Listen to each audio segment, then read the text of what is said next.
আসসালামু আলাইকুম, কেমন আছো সবাই? নতুন দিনে নতুন আরেকটা ভিডিওর সাথে চলে আসলাম। সবাই কেমন আছো? ঝড়ঝাপটার দিনে অনেক ঝড়ঝাপটা হয়ে গেছে। এই তো আমার ছোট্ট বাগানে চলে আসলাম দেখতে আর কি, যে আমার বাগানের পরিস্থিতি কেমন আছে। সারা রাত তো অনেক বৃষ্টি হয়েছে, অনেক বৃষ্টি হয় নাই আর কি। সকালবেলা উঠে দেখি অনেক বাতাস। তার আগে আমি এই যে কয়েকটা ডাঁটা তোলার জন্য চলে আসছি। ডাঁটাতে অনেক ফুল হয়ে যাইতেছিল, শক্ত হয়ে যাইতেছে। মনে করলাম যে আর একটু মোটা মনে হবে না, ফুল এসে গেছে, এই জন্যেও তুলে নিলাম আর কি। অনেক মজা, ডাঁটাগুলো এত মজা লাগছে, রান্না করছি বলতে কি আর হবে। সবাই জানে হাতে বোনা, নিজের হাতে সার দেওয়া না কিছু না, সুন্দর হয়েছে। এই তো নিচে ঝড় হয়েছে, ঝড় উঠতেছে আর কি, ঝড় হবে। এই জন্যে সব বাচ্চারা হই হুল্লোড় করতেছে, নিচে শব্দ শুনাইতে পারতাম, আমার শব্দগুলা বন্ধ করে দেওয়া লাগছে,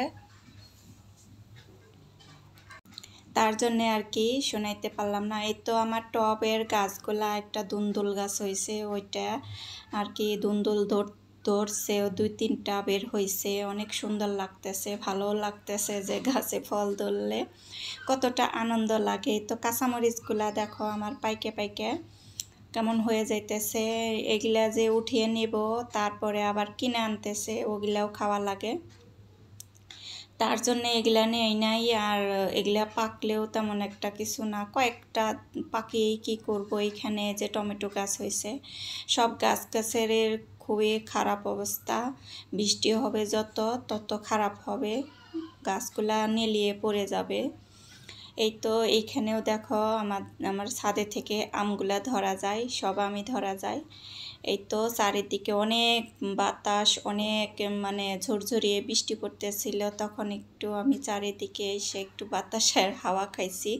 বেশি বৃষ্টি হইলে, বেশি বাতাস উঠলে আমি আর কি ছাদে থাকি না, ছাদে আসি না। যে একবার আসছিলাম ক্যামেরা অন করে, যেই আমি মুড়াতে ক্যামেরাটা ধরছি, বসাইছি ভিডিওটা, মোবাইলটা সহ উপরে পড়ে গেছে। তো এইখানে আমি তখন যে কিছু ডাটা বিচি নিয়ে তো আমি ছিটিয়ে দিলাম। এই গেন্দা ফুলের গাছটা দেখো কত সুন্দর হয়েছে। একটা গেন্দা ফুলের চারা, 2টা চারা আনাইছিলাম, একটা তো মরে গেছে, কয়েকদিন পরে মরে গেছিল, আরেকটা তাজাই আসছিল। ওইটার থেকে, ফুলের থেকে যে বীজ হয়েছে, ওই বীজগুলো আমি আবার ছিটিয়ে দিয়ে রাখছিলাম। তারপরে ওই বীজ থেকে ওই তো গাছ হয়েছে, এখন দেখি ফুল হয় কিনা। এই তো ডাটা নিয়ে এখন নিচে চলে আসবো, তারপরে দেখি এখানে বাঙ্গি গাছটা কেমন যেন এলোমেলো হয়ে রয়েছে। আর কি করব, এই বাতাসে ঠিক করে দিলেও কিছু, কোনো একটা লাঠি ধরার জন্য কিছু একটা গায়ে বসিয়ে দেওয়া লাগছিল এখানে, ধরে যাতে উঠতে পারে এরকম করে। আর বাঙ্গি গাছের তো ফ্লোরে জায়গা বানিয়ে দিতে হয়। এইখানে আমি একটু বৃষ্টি ধরার জন্য হাত বাড়াইছিলাম, বৃষ্টিটা জোরজুরিয়ে পড়তেছিল, আস্তে আস্তে বেশি পড়তেছিল, এই জন্যে ক্যামেরাটা আমি সাথে নিয়ে নিচে চলে আসলাম। এখন এই তো রান্নাঘরে চলে আসলাম, রান্নায় কি রান্না করব তা জোগাড় করার জন্যে ডাঁটাটা খাইতে রেডি করব, আর মিষ্টি কুমড়া ভাজি করব। এই ডাঁটার পাতা যেগুলা হবে ওইগুলা ভাজি করব।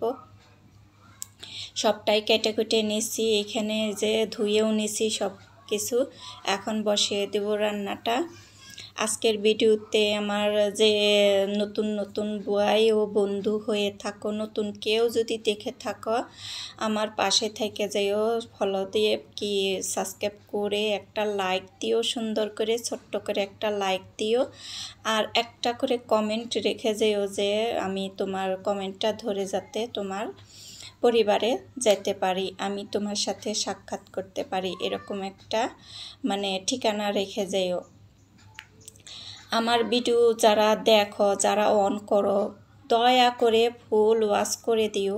আমরা যেহেতু নতুন, আমাদের মানে ওয়াচ টাইমটা দরকার। আমি যারই ভিডিও দেখি সবারই আমি ফুল ওয়াচ করে দেই। এটা আমি মুখের কথা বলতেছি না, মনে করবা যে এটা আমি সান্ত্বনা দেওয়ার জন্য কথাটা বলতেছি, তা না। আমি ফুল ওয়াচ করি। আমি কারোর সাথে দুই নাম্বারই করি না। আমার যেহেতু আমার দরকার, সেইভাবেই আমি চিন্তা করি যে এটা সবারই দরকার।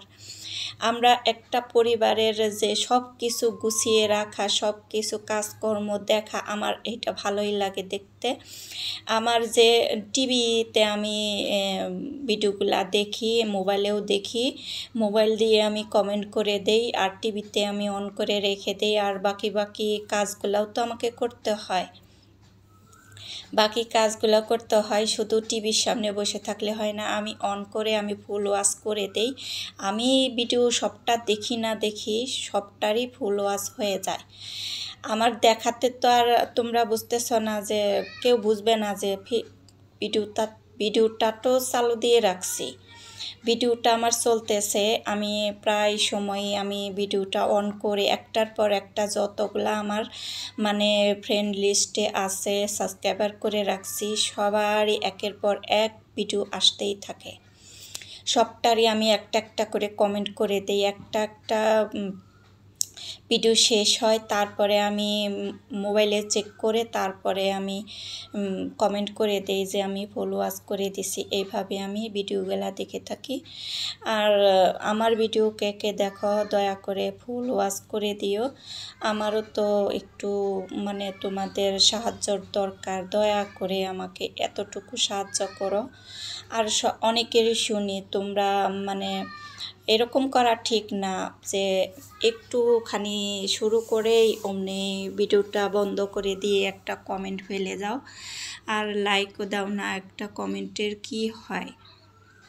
ওরকম কমেন্ট করলে ভিডিওর ক্ষতি হয় আর কি আর বলবো। এটা তো তোমরা সবাই জানো যে কিভাবে কি করলে ভিডিওর ক্ষতি হয়।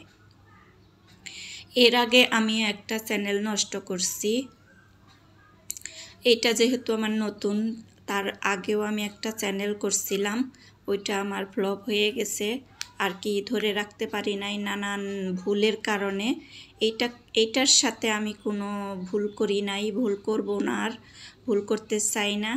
যেহেতু সলিডভাবে ভিডিও করতেছি, লং ভিডিও দিতেছি, বড় ভিডিওর সাথে কাজ করতেছি, শর্ট ভিডিওতে অনেক ধরনের বোকামি হয়ে যায়। আগে জানা ছিল না, নতুন থাকলে আর কি ভিডিওতে যা হয় সবই আমার সাথেও হয়েছে। আমি এখনও অনেকটা বুঝি না যে কি করতে হয়, অনেকটা আমার বাচ্চাদের কাছ থেকে আমাকে শিখে নিতে হয়। এখানে আমি ডাটার শাকগুলা যে তুলছিলাম, দেখো কত সুন্দর শাক ভাজিটা হয়ে গেল।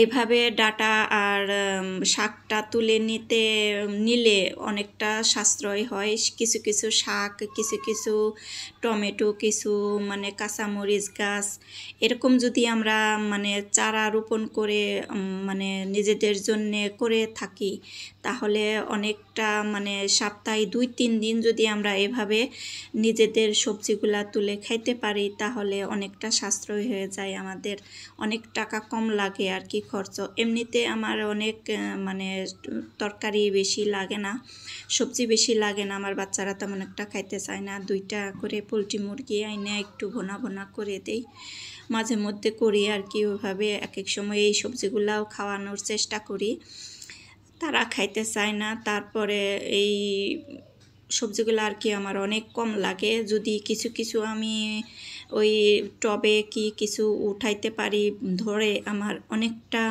অনেকটা সাশ্রয় হয়ে যায় খরচটা। এভাবেই অনেকেই কম করতে পারো, যারা না বোঝো, যারা গ্রামের সাইডে থাকো, তারা নিচে ফ্লোরে জায়গা থাকে, অনেক সুন্দর জায়গা থাকে, একটু করে আলগা করে মাটি কয়েকটা বীজ কিনে এনে তারপরে রোপণ করে দিলে অনেকটা মানে সবজি ধরে আর না ধরে। যদি পাতাও হয়, লাউ পাতা, মনে করো যে মিষ্টি কুমড়ার পাতা, চাল কুমড়ার পাতা, এগুলো দিয়েও অনেকটা মানে শাক খাওয়া যায়, অনেক সুন্দর একটা সবজি হয়ে যায়।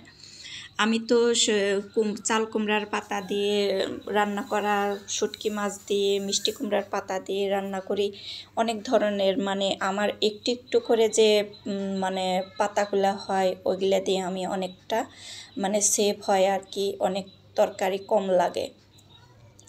এক এক সময় বলে যে কি কিনবো কি কিনবো, আমি বলি যে কিছু একটা তো কিনো, সব সময় কি আর বাসায় থাকে। বলে যে লাগেই তো না তরকারি, এরকম বলে। আমি বলি যে লাগেই না তো, তারপরেও তো লাগে, কিছু কিছু তো লাগে। এই জন্যে কিছু কিছু আইনে রাখা হয়। যেমন ধরো যে ঢেঁড়সটা আমি উঠাইতে পারি না, মানে দোন্দল তো এই তারিখে গাছ হয়েছে, আগের বছরও গাছ হয়েছিল, তারপরেও তো ওই মাঝে সাঝে খাওয়া হয়। এই সিমগুলা গাছ এখনও রয়েছে, অনেক সুন্দর ফুল আসতেছে, আবারও কিছু কিছু সিম তোলা যাবে হয়তো, আমি এখনও গোড়ায় থেকে কেটে দেই নাই। ওইখানে আর কোনো গাছ বোনা হয় নাই। আজকের ভিডিওটা আমার কেমন লাগে কমেন্টের মাধ্যমে জানিয়ে দিও, আর একটা লাইক দিয়ে দিও। আর এই কাজটা যে যে করে ফেলেছো তাদের জানাই অসংখ্য ধন্যবাদ। একটা লাইক দিলে আমার অনেকটা কাজের উৎসাহ বেড়ে যায়। আর সবাই আমার পাশে থাকো, আমিও সবার পাশে আছি। এই তো এইভাবেই তো আমরা সবাইকে নিয়ে এগিয়ে যেতে পারবো, সবাইকে সাপোর্ট করব আমরা। সবাই সবার সাথে থাকলে আমাদের কি আর চিন্তা, সবাই তো জানোই যে কিভাবে সামনে এগিয়ে যেতে হয়। এইভাবে আমিও তোমাদের সাথে সামনে এগিয়ে যেতে চাই। এই পর্যন্তই ছিল আজকের ভিডিওটা আমার। ভিডিওটা কেমন লাগলো ওই তো বললাম না, একটা ছোট্ট করে কমেন্টের মাধ্যমে জানিয়ে দিতে পারো যে আমার ভিডিওটা কেমন লাগলো। আজকে এই পর্যন্তই। ভালো থাকো, সুস্থ থাকো, শুভকামনা রইল সবার জন্য, ভালোবাসাও রইল। আসসালামু আলাইকুম। আবার কোনো নতুন ভিডিওতে কথা হবে, সাক্ষাৎ হবে, সব কিছুই হবে আর কি। এই তো বিস্কুট খাইতে খাইতে আমি বিদায় নিতেছি।